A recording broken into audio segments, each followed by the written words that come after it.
భాగ్యంబుల్ భుజంగంబులవు సాగరఘోష కావ్యంలోనే శ్రీనాథుడి చరిత్రను వర్ణిస్తూ నేను రాశాను. ఎంత మహాకవి! రాజమండ్రి వెళ్ళాడు, వీరభద్రారెడ్డిని కలిశాడు. ఆయన ఏదో 10,000 కావ్యం రాయమన్నాడు. ద్రాక్షారామం భీమఖండం రాసేసాడు. 1000-2000 పద్యాల పైన ఉంటాయి. మొత్తం 3 రోజుల్లో అయిపోయింది. అది ఇంకో విచిత్రం. ఆయన 10,000 ఇచ్చాడు, అంతే. సామర్లకోటలో 1 నైట్లో అయిపోయింది. నమశివాయ.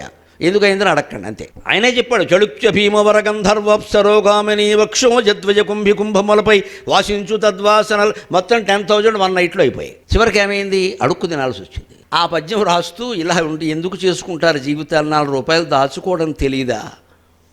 కవిరాజులు కనకాభిషేకముల భోగం బంధు దోగాడియులు భువిరాజులు తమ బుద్ధి మార్చుకొని సొమ్ముల్ కోరి బాధింపక అవసానంబున కష్ట నష్టముల పాలై ఏడ్పించుట కవిలోకంబునకొక్క